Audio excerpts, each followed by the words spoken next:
رضی الله عنهما قال، سالم میگه که پدرم عبدالله ابن عمر گفت سمعت رسول الله صلی الله علیه و سلم یقول، یعنی از پیغمبر خدا صلی الله علیه و سلم شنیدم که میگوید. شرطا را ایالا برات بیان کرده استم که بفهمه که همین حدیثی صحیح است. من به شما حدیثی صحیح لنفسه ذکر کرده استم، انا که ان شاء الله اسنش سخن پیغمبر صلی الله علیه و سلم میروا. حضرت پیغمبر چی فرمود؟ انطلق ثلاثه رهط ممن كان قبلكم حتى آواهم المبیت الى غار. سه شخص از اشخاصی که پیش از شما مسلمانان میزیستند، یعنی از اهل کتاب، درسترش از بنی اسرائیل، بار به خاطر سفر از خانه خارج شدند، عزم سفر کردند. تا اینکه شب رسید، به خاطر روز کردن شب به یک غار وارد شدند. یک غار دیدن، داخل غار در اومدن، گفتن شب انشالله در همینجا روز میکنیم برای محافظت از خزنده و از درنده ها، بعد صبح کشید با راه دوام میریم. فانحدرت صخره من الجبل فسدت علیهم الغار. قدرت خدای تعالی یک سنگ کنده شد، سنگ کلان چند تانه ها جر شد آمد، شاید زلزله شده باشد، شاید سبب دیگر باشد، اومد در دهن همون غار محکم شد. یک امتحان پروردگار است، در دهن غار اومد، دهن غار پر گرفت، محکم شد.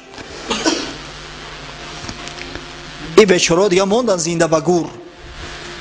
فقالوا انه لا ينجيكم من هذه الصخره الا ان تدعوا الله بصالح اعمالكم. گفتم برادرها چاره نداره، یگانه علاج خلاصی شما آن است که هر کس در پیش پروردگار بهترین عملی که در حیاتش کرده است وسیله میکنه و از خدا کمک میخواه. هر کس چی عملی را کرده است بهترین عملش پیش خدا هم را بیان کنه و همون عمل پیش خدا وسیله کنه. خداوند در قرآن میگه وابتغوا الیه الوسیله، به سوی پروردگار وسیله جویی کنه توسط اعمال نیک. فقال رجل منهم، یک شیرمرد بین سه نفر شیردلتر بود است، خیست سری دزانو روش جانب قبله کرد. او زمانا قبله بیت المقدس بود. فقال اللهم کان لی ابوان شیخان کبیران. پروردگار خودت شاهد هستی، تو میدانی که من پدر و مادری پیر داشتم، سین سالشو رفته، شیخی کبیر سال شده بودم. و کنت لا اغبق قبلهما اهلا ولا مالا.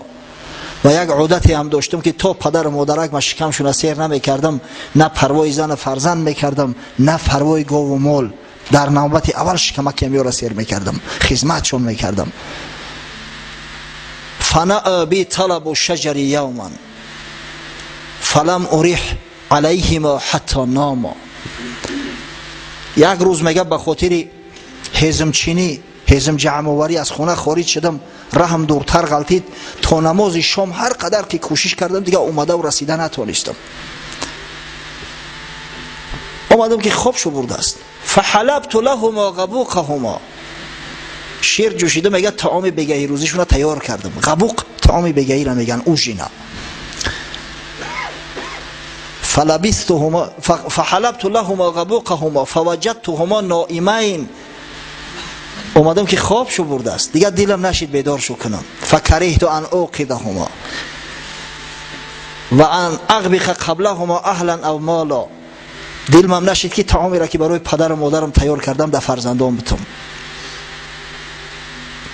حرمت احترام پدر و مادر ببینید تو کدام درجه های. امروز ما برای فرزند سبحان الله، برای زن از بحری پدر و مادر میگذریم. چه جای فرزند، چه نرخرایی هستن که به خاطر زن شده با پدراشو کشتل به کشتل میشوند، مادراشون را دشنام حقارت میتن. این قصه شیرین و مرغوبه پیغمبر صلی الله علیه و سلم برای ما بیان میکند که ما عبرت بگیریم که مردای واقعا ایخیل میشوند. حتی برق الفجر، صبح دمید میگم من در بالای سرشو کاسه در دست میستودم که ما بودم از خواب بخیزند صدام کنن، صداشون رو نشنوم گناهگار شم. و الصبیة یتزاغون عند قدمی یا علی قدمی. کودککو میگه سحر روز شد ای خوب خستیم بیچاره گشنن بوی طعام در مشام شو رسیده است اومدیان زانوها ما آغوش کردیان گریه دارن پدر جان طعامو بده. اما من منتظر پیچال کمپیر ایستادم کاسه در دستم. فاستیقظا فاکل غبوقهما تا اینکه از خواب خستن طعامکشون خوردن. بعد برای دیگران را اجازه دادم که طعام بخوره و طعام درست کنه. بعد پیش خدا التجا کرد اللهم این کنت فعلت ذلك ابتغاء وجهك فافرج عنا ما نحن فيه من هذه الصخره. پروردگارا گفت اگر من این کارا به خاطر رضای تو کرده باشم، به خاطر خشنودی تو کرده باشم، به خاطر گوش کردن به امر فرمان تو کرده باشم، همین سنگ دور پرتو که ببرویم و زنده بگور شدیم، زن فرزند داریم، قوم داریم، کاروبار زندگی داریم، غیر تو دیگه کسی به دادمون نمیرسه. بهترین عمل این مرد در حیات خود انمی خدمت پدر و مادر میدونست. خوشو به حالش. حقیقتا بهترین عمل خدمت پدر و مادره. اما جوانایی که پدر یا مادر تو حیات است بسیار خواهش میکنم از فرصت استفاده برای خدمت یارا بکنه، دعاشون بگیره. هر کسی را که پدر و مادرش از او خوشنود و راضی هستن خدای بزرگ از او خوشنود و راضی است. ما هم یک نازکی را همیشه فراموش میکنیم. در دنیا هیچ کس ما و شما را مثل پدر و مادر ما دوست نمیداره، دوست داشته هم نمیتونه بشه. این محبت زن، محبت فرزند، این محبت ها هستن، اما این محبت ها جای محبت پدر و مادر را گرفته نمیتونه نسبت فرزندشو. این محبت هایی که مثلا زن به شوهر داره یا که فرزند به پدر داره کم کم ایگایستی هن. ایگایستی را میدونه نه؟ یک نویسنده روس است چرنیشفسکی در مکتب آمد خوندنش. چرنیشفسکی نوشته است میگه که اصلا همین گریه و ناله های زن در بالای شوهرش ببینه از همون یک ایگایزم شنیده میشه، یک خودخواهی به خاطر خودش گریه میکنه برای او مردنه. نکواتی مینیا پکینولا مینیا نمیگه که وای تو مردی عبادتت کم بود وای به حالت که چی جواب میگفته باشه. شتا یا بیستی بیا بودو دلت. اما محبت پدر و مادر به فرزند صمیمی ای بچه ها. از همین خاطر است که پیغمبر صلی الله علیه و سلم جوانمردی را که مادرش در پشتورش گرفته و طواف میداد گرد خانه کعبه و پرسیدش که آیا من حق همین مادر را ادا کردم؟ گفت ای جوانمرد تو حالی حق یک آهی که مادر در سری گهواره تو میکشید یک شب تر نگهبین میکرد حق همون را ادا نکرده. زیرا که پدر و مادر فرزند شاید که توزش کنن اخلاق غلیظش دور پرتویم بشورش با مهر و محبت با نوازیش که خدا عمری بچه که دراز کنه و کلان شوه. اما پیسر وقتی که پدرش هم بشوه شیطان وسوسش کردن میگیره که همی میمرده باشه من خلاص شم. شاید که آشکار نگه اما در تای دلش همه چیزا هست. برای همه او محبتی که پدر و مادر به ما و شما داره بچه قسم به خدا به چیز عوضش کردن نمیشه. امروز جوانای ابله هستن انا مادرم چشمی دیدن نداره مورا و زن نه مادر چشمی دیدن داره.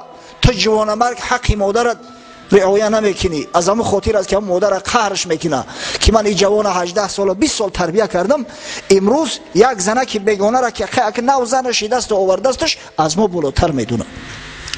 اگر انشالله ما مسلمان ها همین قاعده و قوانین را که شریعت بزرگ ما برای ما طرح ریزی کرده است رعایت کنیم والله هم پدر و مادر همیشه خشنود و راضی هستند در مرحمت خدا هم فرزندا.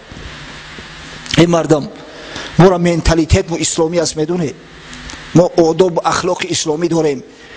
به بهانه گلوبالیزاسیون و جهانی شوی نه برای پدر و مادرتون در بی صاحب خانه نپرتوی. او پدر و مادر هستند.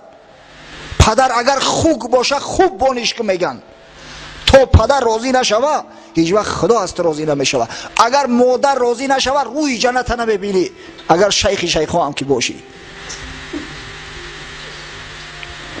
ایرج میرزا یک شاعر بسیار بسیار بزرگ است، شاعر قوی، خاصتا در این موضوع مادر بسیار شعرهای دلسوز داره.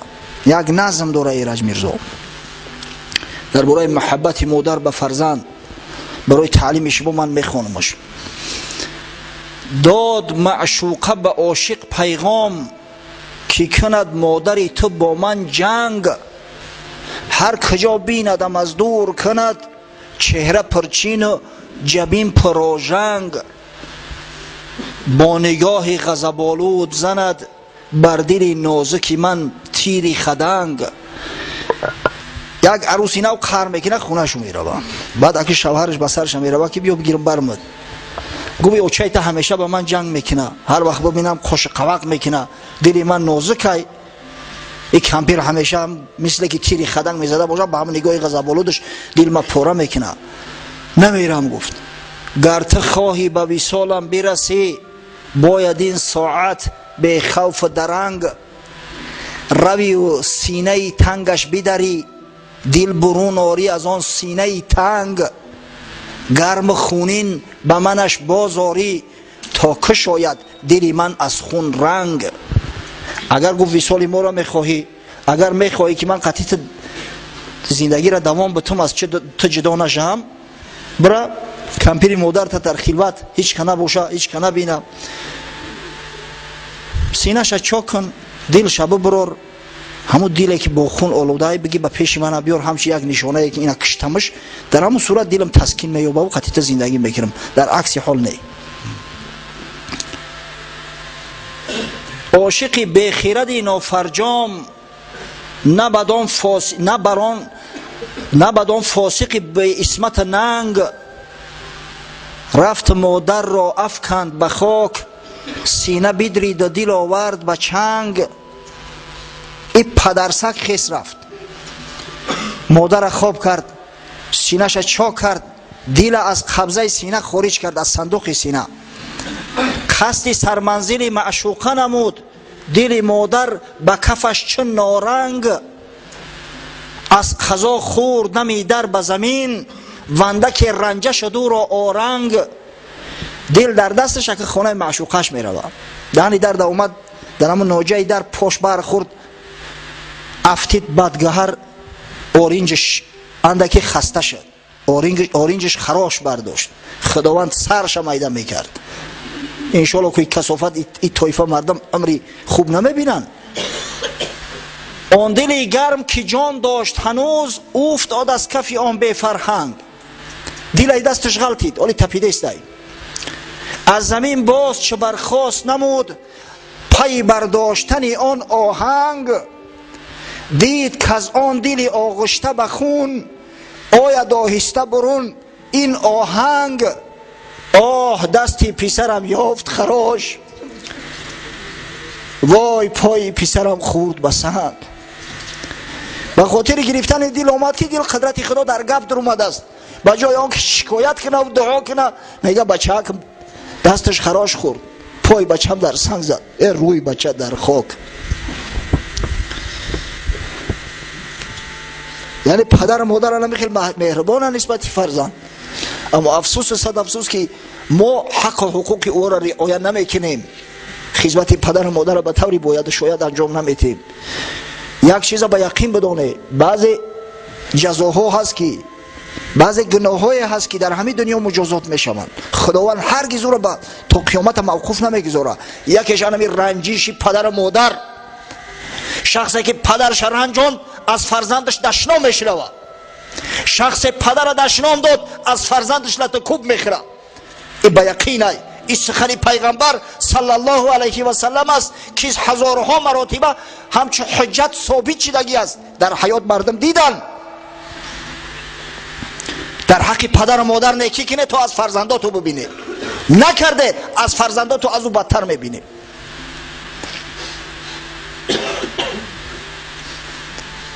و این جوان مردم همین عملی را که بهترین عملی در حیاتش کرده بود، خوش و به حالش پیش خدا وسیلهش کرد که پروردگار رو به خاطر همین عمل، به خاطر همین کاری که برای خوشنودی و رضای تو من میکردم، زیرا تو فرمان دادگی که پدر و مادر احترام کنه، پدر و مادر در ذمه شما حق دارن، همین سنگ دور گردان تا خارج شیم. قدرت خدای تعالی سنگ اندک دکه خورد، یک سوراخی پیدا شد، اما نه به اون مقداری که شخص امکان خارج شدن از او داشته باشد. دویمگیش گفتن جورا نوبتی تای، این خداوند ما را امتحان کرده است، با کار خیر یک از خلاص نمیخریم. قال الاخر اللهم كانت لي بنت عم و كانت احب الناس الی. پروردگارا گفت شخص دیگم تو میدونی که من یک دختر عمک داشتم، محبوب ترین شخص نزد من بود، دوستش می داشتم. فاردتها علی نفسها فاردتها عن نفسها فامتنعت مني. جوان بدم، میگه پولدار بدم، چند بار سویدانیش نزدیک کردم، اما از بس که دختری صالحه بود هر بار رد میکرد. نه عقل فراست بینه، به جای اون که خواستگاریش کنه از او شهوت میخواست بدون نکاح بدون تزویج. زنی صالحه بود میگه هر بار برا من میکرد که این کار نکن. حتی علمت بها سنه من السنین فجاءتنی. یک سال قضای ازیدی میگه خشکسالی شد، قحطی شد، همه گاو و مال و گوسپند چیزی که دار و ندار داشت همش تلف یافت. از روی ناچاری نزد من آمد. فاعطیتها 20 و 100 دینار علی ان تخلی بینی و بین نفسها. 120 دینار دادمش، میگه به یک شرط که در خلوت قبولم کنه، یک معیشت کنیم برای یک شب. ففعلت فلما قعدت بین رجلیها قالت اتق الله ولا تفض الخاتم الا بحقه. در خلوت میگه رفتم شبانه نزدش، وقتی که میخواستم دست به همین کاری حرام بزنم آماده شده بودم، دیدم که از چشماش اشک جاری شد. گفت پسری عمک از خدا بترس، این خاتم به امر پروردگار این مهر شد باز نکن. دختری بکیره بود است، این مهر خداوندی است، خداوند گذاشته استش، به امر خدا به اجازه خدا این مهر باز نکن. اخی خدا جون تا بگیره که اخی اوقا که دوست می‌داری بیمار داری بگیریش، نکاح کنی بگیریش با نکاح حلال. وقتی میگه نام خدا را گرفت فانصرفت عنها و کانت احب الناس الی. از جون پریدم خستم، مثل که شخص برق میزنه. نام الله گرفت که اتق الله، ای خدا بترس. یک وقت عقلم در سرم زد که رو درگور چیکار میکنی؟ آخه بالفرض مردم نمیبینند، او خدا تو را میبینه کو، از همه این کار حرامی تو واقف است کو. فانصرفت عنها، خست میگه از خونه خارج شدم. و ترکت الذهب الذی اعطیتها، همون پولایی را که دادم دیگه خفا نگرفتم از ترس خدا. ببینید و همین عملش پیش خدا وسیله کرد. اللهم ان كنت فعلت ذلك ابتغاء وجهك فافرج عنا ما نحن فيه من هذه الصخره. پروردگارا گفت اگر این عمل به خاطر تو کرده باشم، برای خوشنودی و رضای تو کرده باشم، نجات من بده. واقعا خشو به حال جوان مردی که یک زن دعوتش کنه و ای بگه من از خدا میترسم. خشو به حال جوان مردی که در همین حالت یاد خدا، ترس خدا در قلبش بغلطه و نفسش باز بداره. حضرت سلیمان ابن یسار نه برات بیان کردم و روایت کرده است از مادر ام سلمه. گفتیم که از فقهای هفتگانه مدینه منوره بود، به نهایت صاحب جمال بود، به درجه خشرو بود. یک سال به عزم زیارت خانه خدا حج عمره می اومد است، همراه یک رفیقش می آیند. به مکه مکرمه یک چند مرحله مونده بود است، خیمه میزنن همونجا و باید استراحت کنن، شب روز کنن، بعد فردا با راهشون دوام بدن. رفیقش پشتی کار میروه، شاید برای خوراک تیار کردن. قضای ازیدی یک زن اعرابی در همونجا زندگی میکردن، گاو و مال میچروندن. وقت سلیمان ابن یسار رحمه الله را میبینه به حسن جمال عاشق شفتش میشه. زن میآید در خیمه میدروید، خچه عرضه میکنه که من در اختیارت، مقصد بیا معیشت کنیم. سلیمان ابن یسار سر خم میکند، به درجه گریه میکنه که پروردگارا اینقدر من گناهگار هستم که تو مرا در همین مکان مقدس امتحان میکنی. نخود در همین مکان مقدس شیطان ملعون مغرور شوه که من فندی او را میخرم، همین زنکه بیاره مثلا با شیطنت داخلی خیمه من کنه. نخو اینقدر من پس باشم، نخو تا این درجه یاد خدا و ترس خدا از دین من رفته باش. با درجه گریه میکنه که این زنک گمان میکنه این دیوانه هست. خارج میشه از خیمه میره. یک وقت رفیقش میآید میبینش زار گریسته است. گفت چه کردی یا سلیمان، چی دردت رسید؟ همین قصه را کرد. رفیقش هم در پیشش تا گریه را برداشت. حضرت میگه وقتی مکه مکرمه اومدیم، خانه خدا را زیارت کردیم، شب میگه در صحن مسجد حرام میگه خوابم برده است. در خوابم حضرت یوسف دیدم. یوسف سلام علیک کرد. قطعی گفت خوشا به حالت ای سلیمان، خوشا به حالت که در مرتبه و منزلت از ما بالایی. زیرا خدای تعالی در آخرین لحظه مرا از زینا باز داشت، اما تو از ابتدا گریه را برداشتی، زن از خود دور کردی. پس این عمل پیش خدا به حد پذیرفته است، به حد مرتبه و منزله داره که خداوند همون سنگ با یک تکان دیگر داد، سوراخی کلانتر شد، اما هنوزم قدرت امکان خارج شدن ندارند بیچاره. سیمش گفتن که جورت تا اگه خلاص نکنی شرط قاضی توصیه برای خلاص نم اخرین با فکرم. بعد شرط سیم، شخص سیم خوشو به حال شد. مرد صالح باید با صالحا رفیق باشه. همین با فاسق که رفیق شدی کمال همون اثرات فسق هم نشین بر تو حتما اثر میکنند. با دزد که رفیق شدی اخیر دزد میشی. با شخص شرمنده رفیق شدی آیسته آیسته همون شر به حیات گم میکنی. با اگر شخصی به نماز ریا رو رفیقی کردی آیسته آیسته ترم از نماز دور میشی. برای همین رفیق همسنگ تونه در همین دنیا اختیار کنی به شکل خودتون کند هم جنس با هم جنس پرواز. همین برای شعر عیب است که قطعی گاو رفیقی کنه یا قطعی بز رفیقی کنه. همین شعر باید مثل خودش یک شعر جستجو کنه. این جوان مردو را ببینه اگه خدای نکرده همینجا همین سه رفیق یک تاش فاسق میشید، احوالشو چی میشه؟ میموندن در اونجا. او دو بیچاره با چی سبب که او گناه ندارن که با سبب اون که قدیم فاسق رفیق شدیان، همین فاسق تو هنوز اصلاح نکردیان. شخص سیم باز اونو استاد رو به سوی قبله دست دعا برداشت. اللهم استاجرت اجراء فاعطيتهم اجرهم. پروردگار رو گفت خودت میدونی یک سال یک کار برآمد، مردی کارا رو رفتم سپارش کردم، گرفتم آوردم و وقتی که کار خلاص کردم پولی هر کدومش دادم. اصلا حدیث پیغمبر است که قبل از خشک شدن عرق مرد کار اجرت چه باید بتی. غیر رجل واحد ترک الذی له و ذهب. فقط همین یک نفرش پولش نگرفته ماند. یک روز پیش ای پولتی هیچ کاری مهمه برآمد که بیچاره دیگه کار پرت افته بر رفت از پشت کاری خودش. پولی همو در دست ماند. میگه فثمرت اجره حتی کثرت منه الاموال. با پولش میگه یا دو بزک خریدم اکمان شرحش بدم. ترجمه تحت لفظیش نکردیم شرحش بدیم.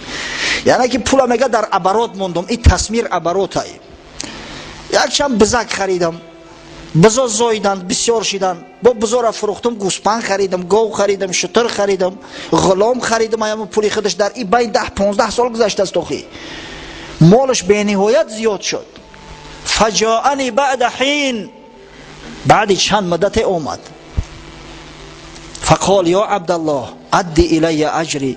گوی بنده خدا یا داری من یک وقت در خانه تو کار کرده بودم، همون مزد کارم من ندادی، همون پول ما بتی، پول حلالی خدمت بتیم.